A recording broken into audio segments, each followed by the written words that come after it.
Hi friends, welcome back to Jayashree YouTube channel. So friends, ನಾಳೆ ಭಾರತ್ ಬಂದ್ ಅಂತ ಹೇಳ್ತಿದ್ದಾರೆ. ಹಾಗಾದ್ರೆ ಯಾಕೆ ನಾಳೆ ಭಾರತ್ ಬಂದ್? ನಿಜಕ್ಕೂ ಏನಾಯ್ತು? ಯಾಕೆ ಬಂದ್ಗೆ ಕರೆ ಕೊಟ್ಟಿದ್ದಾರೆ? ಹಾಗಾದ್ರೆ ನಾಳೆ ಯಾವೆಲ್ಲ ಸೇವೆಗಳು ಇರುತ್ತವೆ, ಯಾವು ಇರುವುದಿಲ್ಲ? ಸಂಪೂರ್ಣವಾದ ಮಾಹಿತಿಯನ್ನ ಈ ಒಂದು ವಿಡಿಯೋದಲ್ಲಿ ನೋಡೋಣ.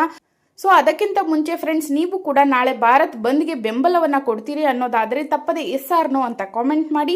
ಹಾಗೆ ಈ ವಿಡಿಯೋ ಇಷ್ಟ ಆದರೆ ಲೈಕ್ ಮಾಡಿ. ಹಾಗೆ ನಿಮ್ಮ ಫ್ರೆಂಡ್ಸ್, ಫ್ಯಾಮಿಲಿ ಎಲ್ಲರಿಗೂ ಕೂಡ ಶೇರ್ ಮಾಡಿ.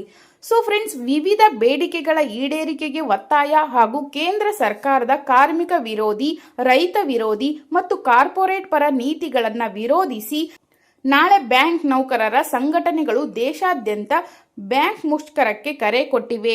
ಇನ್ನು ವೇತನ ಪರಿಷ್ಕರಣೆ ಸೇರಿದಂತೆ ವಿವಿಧ ಬೇಡಿಕೆಗಳ ಈಡೇರಿಕೆಗೆ ಆಗ್ರಹಿಸಿ ಈ ಮುಷ್ಕರ ನಡೆಯುತ್ತಿದೆ. ಇದರಿಂದಾಗಿ ದೇಶಾದ್ಯಂತ ಬ್ಯಾಂಕ್ ಸೇವೆಗಳು ವ್ಯತ್ಯಯಾಗುವ ಸಾಧ್ಯತೆ ಇದೆ. ಗ್ರಾಹಕರು ಬ್ಯಾಂಕ್ ಸೇವೆಗಳನ್ನು ಪಡೆಯಲು ಕಷ್ಟಪಡಬೇಕಾಗಬಹುದು.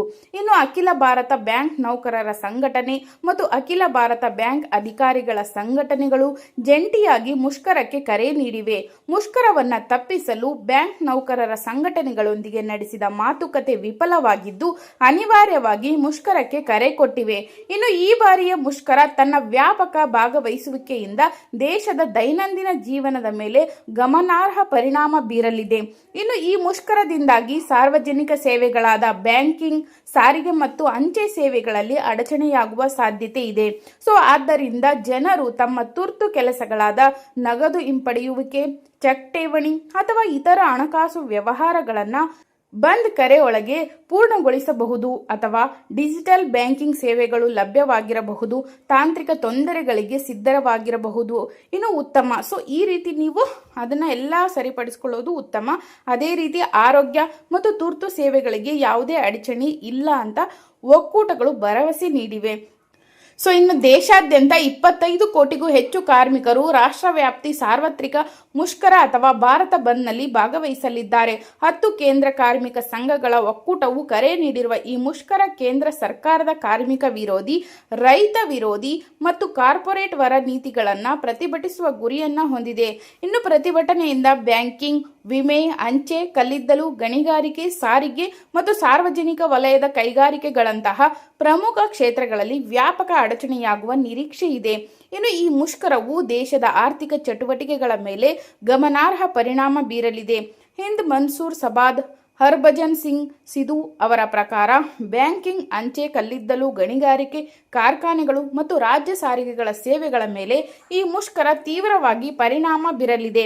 ಇನ್ನು ನಾಳೆ ಯಾವೆಲ್ಲ ಸೇವೆಗೆ ಅಡಚಣೆಯಾಗುತ್ತೆ? ರಾಷ್ಟ್ರವ್ಯಾಪ್ತಿ ಬ್ಯಾಂಕ್ ಶಾಖೆಗಳು ಮುಚ್ಚಲ್ಪಡುವುದು, ಚೆಕ್ ಕ್ಲಿಯರೆನ್ಸ್, ಗ್ರಾಹಕ ಸೇವೆಗಳು ಮತ್ತು ಇತರ ಹಣಕಾಸು ಚಟುವಟಿಕೆಗಳಿಗೆ ಸ್ಥಗಿತಗೊಳಿಸಬಹುದು. ಇದರ ಜೊತೆಗೆ ಅಂಚೆ ಕಚೇರಿಗಳಲ್ಲಿ ಕಲ್ಲಿದ್ದಲು, ಗಣಿಗಾರಿಕೆ ಘಟಕಗಳು ಮತ್ತು ಕೆಲವು ಶಿಕ್ಷಣ ಸಂಸ್ಥೆಗಳಾದ ಶಾಲೆಗಳು, ಕಾಲೇಜುಗಳು ಸಹ ಮುಚ್ಚಲ್ಪಡಬಹುದು. ಇನ್ನು ಸಾರಿಗೆ ವಲಯದಲ್ಲಿ ರಾಜ್ಯ ಸಾರಿಗೆ ಬಸ್ಗಳ ಕಾರ್ಯಾಚರಣೆಯು ಅಡಚಣೆಗೊಳ್ಳಬಹುದು.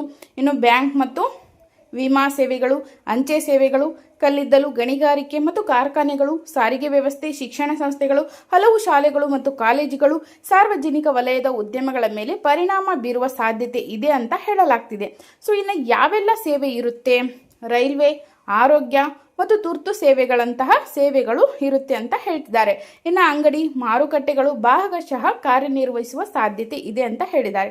ಸೊ ಇನ್ನು ಡಿಜಿಟಲ್ ಬ್ಯಾಂಕಿಂಗ್ ಸೇವೆಗಳಾದ ನೆಟ್ ಬ್ಯಾಂಕಿಂಗ್, UPI ಸೇರಿದಂತೆ ಕಾರ್ಯನಿರ್ವಹಿಸಬಹುದಾದರೂ ಕೂಡ ಕೆಲವು ತಾಂತ್ರಿಕ ತೊಂದರೆಗಳು ಉಂಟಾಗುತ್ತೆ ಅಂತ ಹೇಳಿದ್ದಾರೆ. ಸೊ ಅದೇ ರೀತಿ ಕಾರ್ಮಿಕರ ಬೇಡಿಕೆಗಳು ಏನು?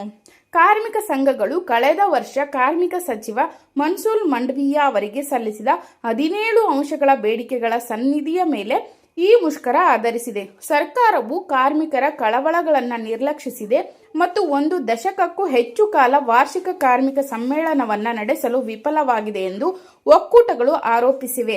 ಇನ್ನು 4 ಕಾರ್ಮಿಕ ಸಂಹಿತೆಗಳ ವಿರುದ್ಧ ಅಂದರೆ ಈ ಸಂಸ್ಥೆಗಳು ಕಾರ್ಮಿಕರ ಹಕ್ಕುಗಳನ್ನು ದುರ್ಬಲಗೊಳಿಸುತ್ತಿವೆ ಎಂದು ಒಕ್ಕೂಟಗಳು ಆರೋಪಿಸಿವೆ. ಸೊ ಈ ರೀತಿಯಾಗಿ ಅವರ ಬೇಡಿಕೆಗಳನ್ನು ಇಟ್ಟಿದ್ದಾರೆ. ಸೊ ನಾಳೆ ಭಾರತ್ ಬಂದ್ಗೆ ಕರೆ ಕೊಟ್ಟಿದ್ದಾರೆ. ಸೊ ನೀವು ಕೂಡ ಈ ಬಂದ್ಗೆ ಬೆಂಬಲಿಸುತ್ತೀರಿ ಅನ್ನೋದಾದ್ರೆ ತಪ್ಪದೆ ನಿಮ್ಮ ಅನಿಸಿಕೆಗಳನ್ನು ಕಾಮೆಂಟ್ ಮಾಡಿ. ಸೊ ಈ ವಿಡಿಯೋ ಇಷ್ಟ ಆದರೆ ಲೈಕ್ ಮಾಡಿ, ಶೇರ್ ಮಾಡಿ. ಸೊ ಸಿಗ್ತೀನಿ ಮತ್ತೊಂದು ವಿಡಿಯೋದೊಂದಿಗೆ.